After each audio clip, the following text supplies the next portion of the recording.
Bien, buenas noches. Ahora vamos a tratar el tema de Staphylococcus aureus.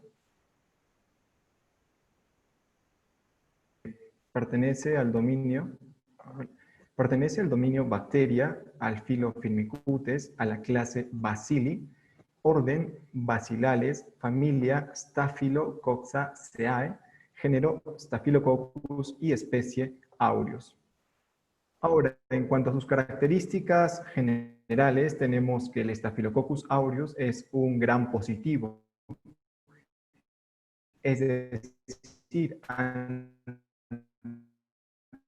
la extinción, gran mayor mordacio, como pueden ver acá, igual que las bacterias que contienen gran positivas, contienen en su pared celular gran cantidad de mureína o peptidoglicano, más o menos el 90%, lo que va a permitir positiva.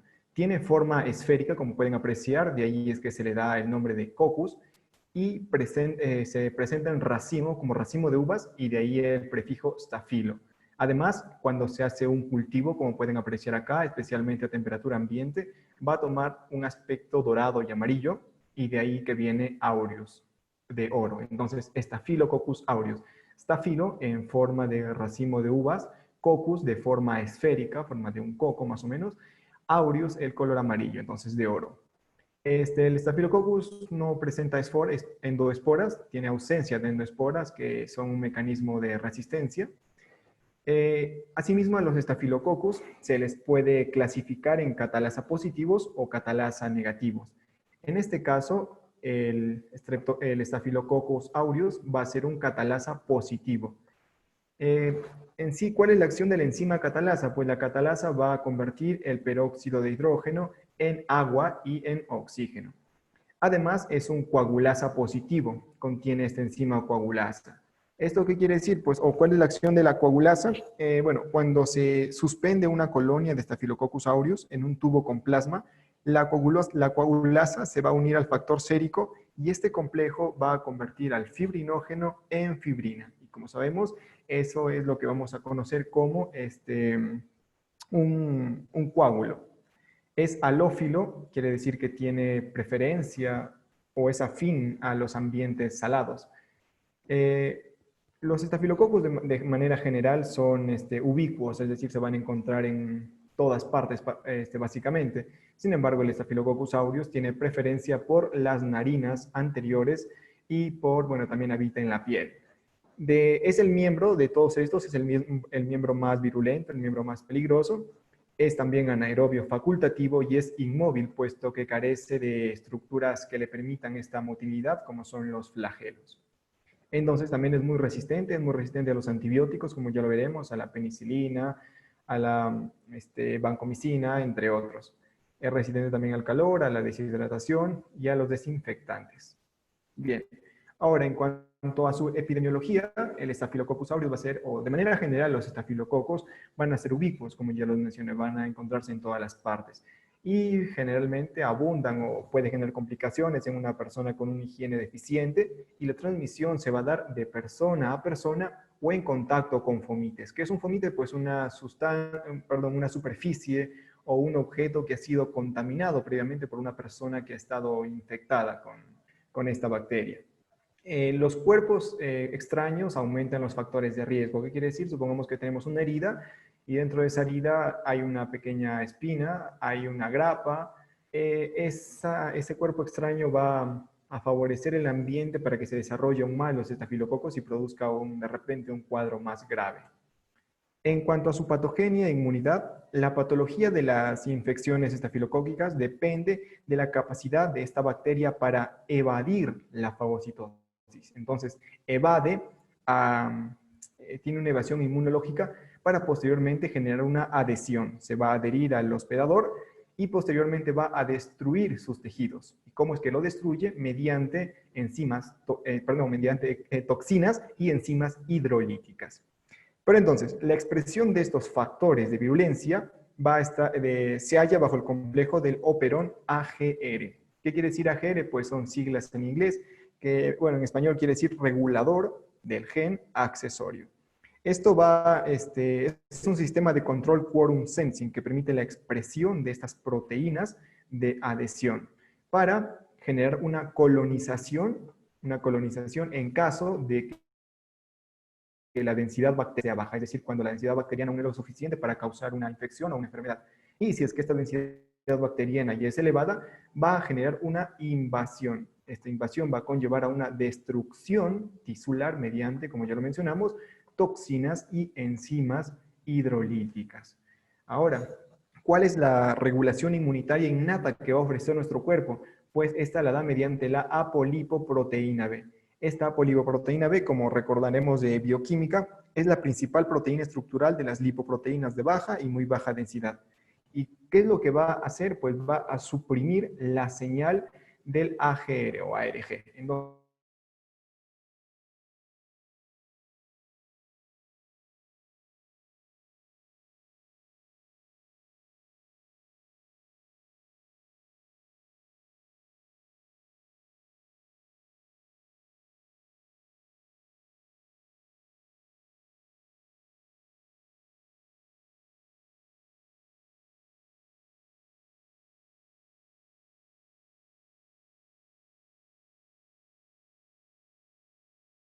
donde tenemos la alfa, la beta, la delta, la gamma y la leucocidina de Panton-Valentine.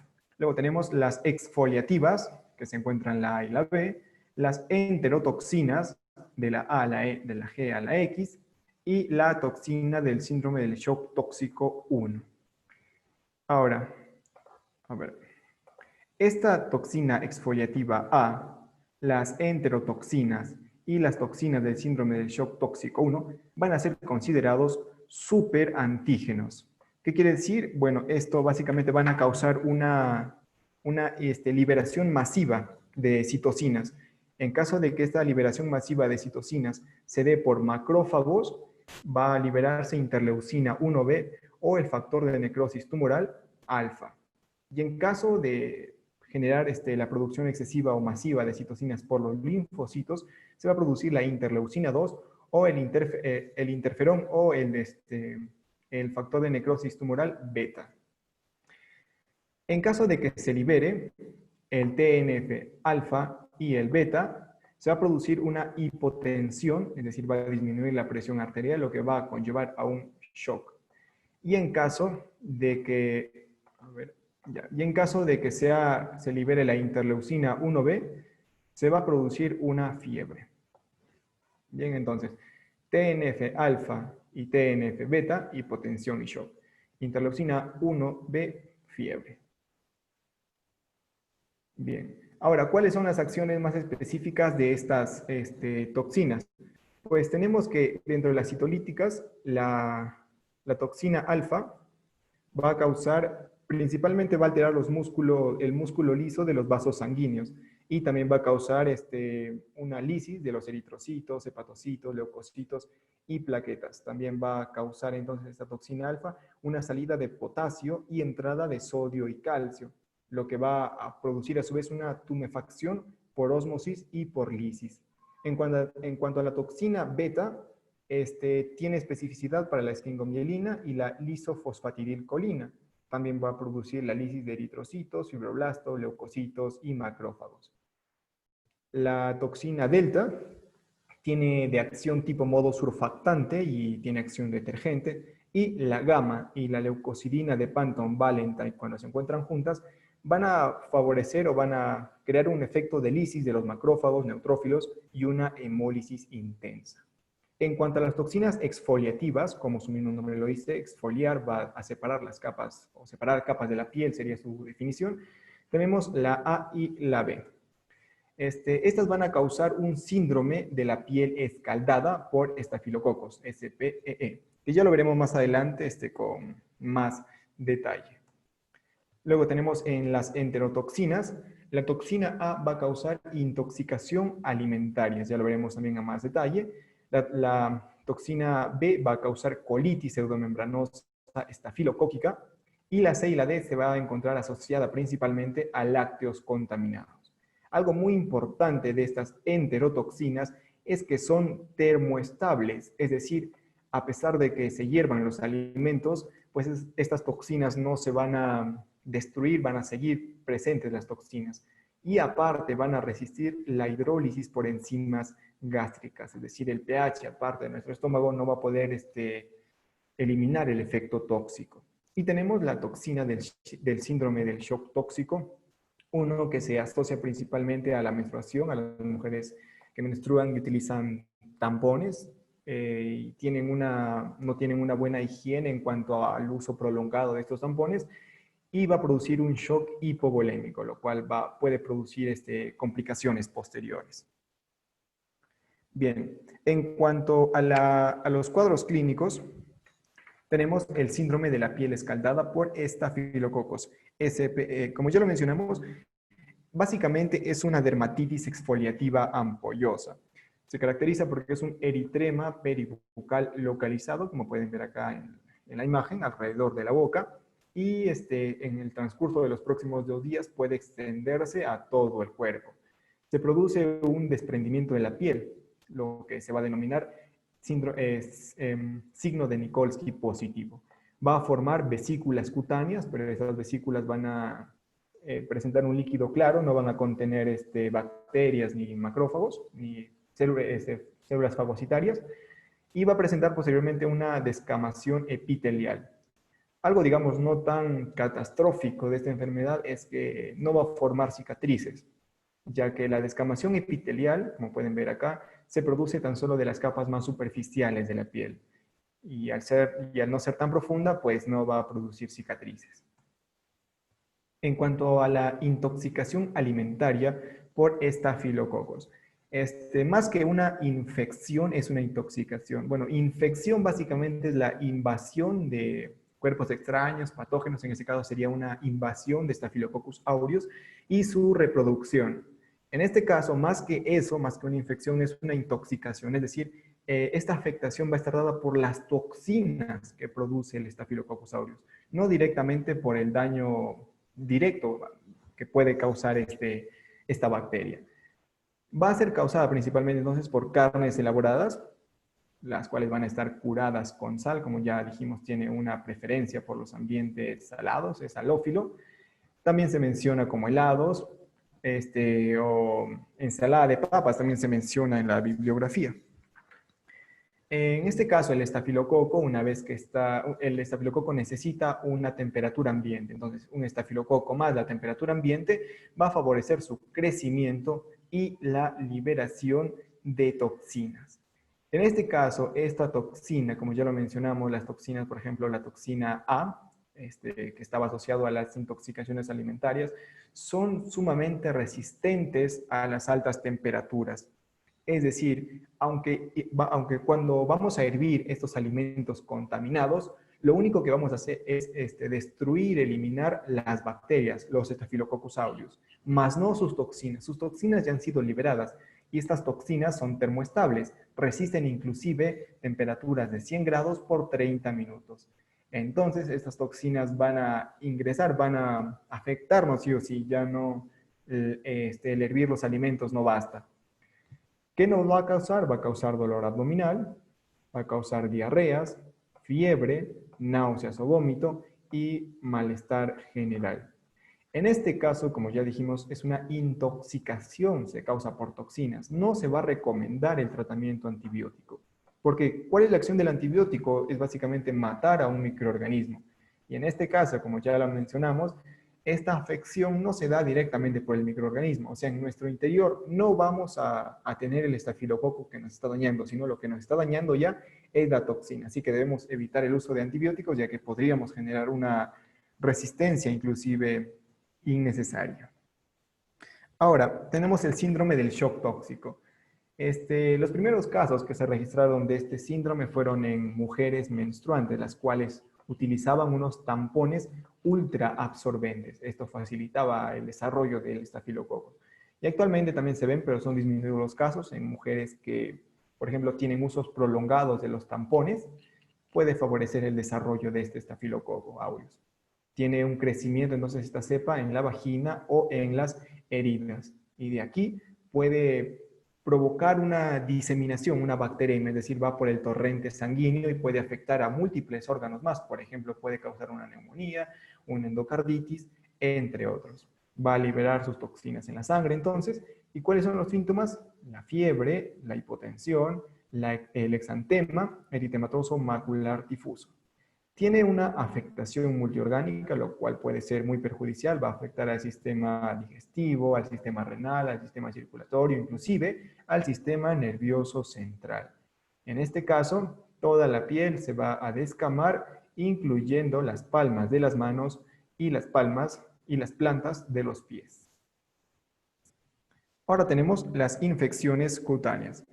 Dentro de las infecciones estafilocócicas piógenas, es decir, que producen pus, vamos a encontrar el impétigo. El impétigo es una infección superficial que afecta sobre todo a niños pequeños y se va a producir principalmente en la cara y las extremidades.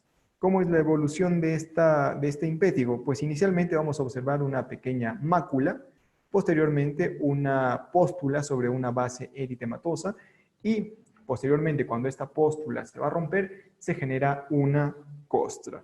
Inclusive se puede llegar a ver los 3 estadios en una misma persona y bueno, se van a encontrar múltiples póstulas, múltiples costras. Acá podemos apreciar las costras del impétigo.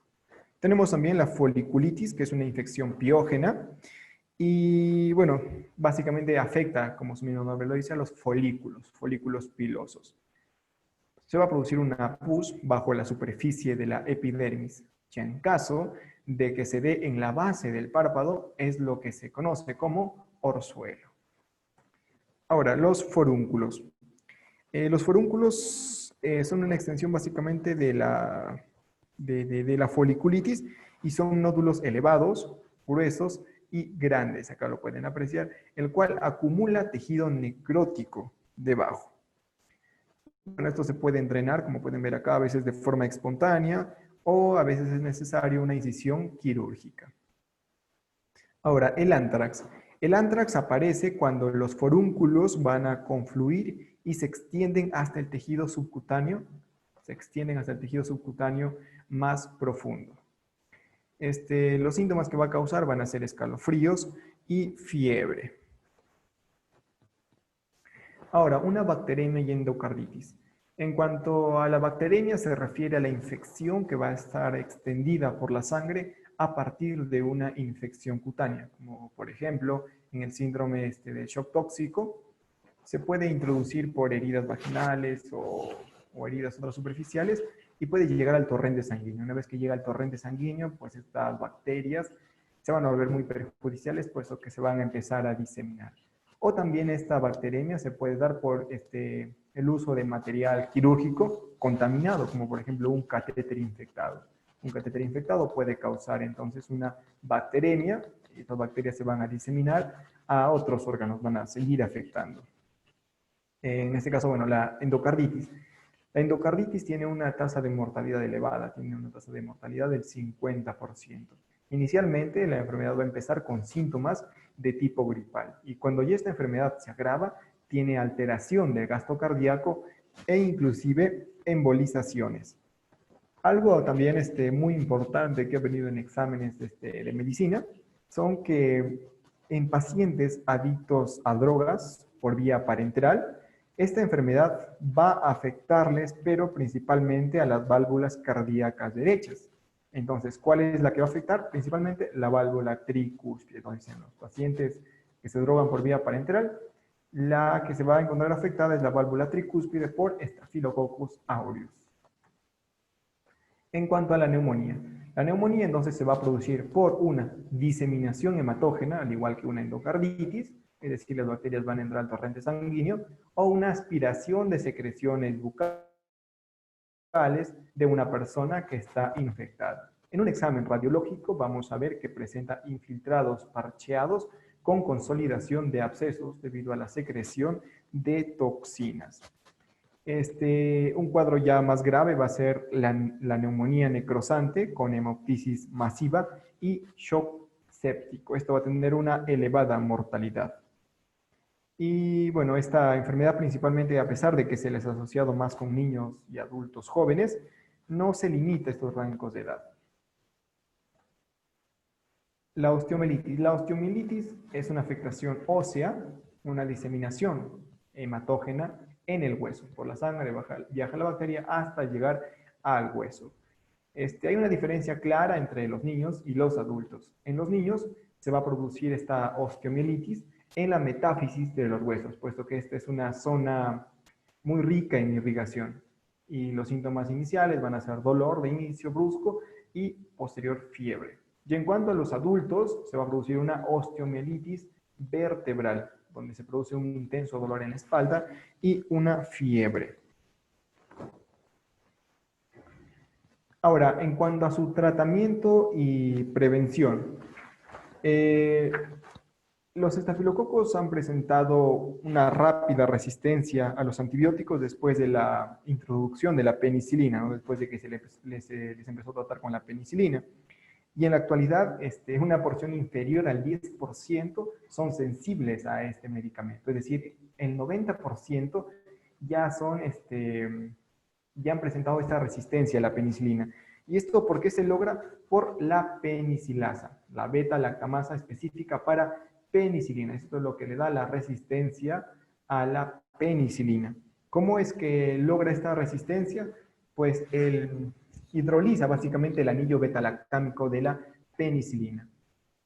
Pero bueno, una vez que presenta esta resistencia, el hombre no se queda ahí y entonces decidió desarrollar otros medicamentos ante esta resistencia. Y fue donde desarrolló la penicilina semisintética, en este caso resistentes a hidrólisis por las beta-lactamasas. ¿Cuáles son estos? La meticilina, la nafcilina, la oxacilina y la dicloxacilina. Sin embargo, estos estafilococos posteriormente volvieron a desarrollar resistencia a estos antibióticos. Ahora entonces a esto se les llama Staphylococcus aureus resistentes a meticilina. Estos son resistentes a todos los antibióticos beta-lactámicos. Y bueno, actualmente el tratamiento de elección ante esta resistencia a la meticilina es la vancomicina. Entonces, la vancomicina es el tratamiento que se tiene en la actualidad para el Staphylococcus aureus. Sin embargo, recientemente se ha encontrado resistencia de estos Staphylococcus aureus a vancomicina. Entonces, una reflexión es que no se debe suministrar los antibióticos, como ya sabemos, de manera innecesaria. Por ejemplo, cuando los pacientes tienen infecciones localizadas de la piel o en partes blandas, lo que se le puede hacer principalmente es tratarlo por medio de incisiones o de drenaje. Ya y en caso de que esta infección afecte una mayor área o haya signos sistémicos, pues ahí recién introducir un tratamiento antibiótico, puesto que si no vamos a favorecer que se siga desarrollando esta resistencia a los antibióticos. Ahora bien, las preguntas.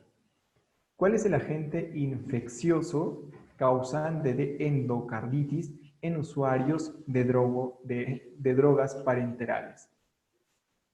A ver, está facilito. La C. Claro, Staphylococcus aureus. Este es el causante de endocarditis. Como ya mencionamos en pacientes de drogas parenterales, principalmente va a afectar las cavidades derechas, la válvula tricúspide. Ahora, una pregunta de MIR 2012, donde dice, la radiografía que se adjunta corresponde a un paciente de 24 años de edad, adicto a drogas por vía parenteral, que presenta un cuadro clínico de 3 semanas de evolución, de disnea, fiebre, tos y dolor torácico, sugerente de un proceso infeccioso. ¿Cuál sería, entre todos los siguientes, el primer diagnóstico a considerar?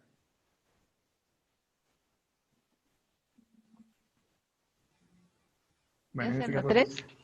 claro, sería embolismo séptico pulmonar por Staphylococcus aureus. En este caso, los antecedentes epidemiológicos claramente nos orientan a un proceso debido a la utilización, o probablemente a la utilización de drogas, acá dice drogas, por vía parenteral. Y en estas circunstancias siempre debemos pensar en la posibilidad de una endocarditis infecciosa derecha. En este caso va a afectar a la válvula tricúspide. Paciente de 15 años que acude por la noche al servicio de urgencias con un cuadro de náuseas, vómitos, molestias abdominales y diarrea acuosa, que se inició hace 5 a 6 horas. No presenta fiebre. En la anamnesis refiere que su madre y otros familiares padecen síntomas similares.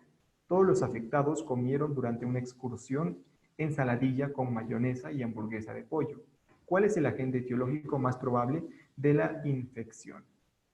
En este caso, como ya sabemos, también es el Staphylococcus aureus, puesto que las toxinas del Staphylococcus aureus tienen un efecto rápido.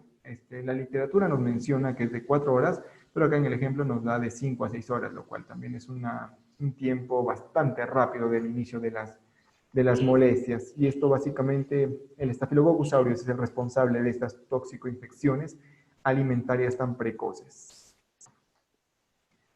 Durante el postoperatorio de una cirugía programada por adenocarcinoma de colon, un paciente portador de catéter venoso central presenta fiebre y escalofríos. La exploración es normal con excepción de signos inflamatorios en la zona de tunelización de catéter central. En los hemocultivos se identifican cocos gram positivos. Señale cuál es el patógeno más probable. En este caso también se trata de un Staphylococcus aureus.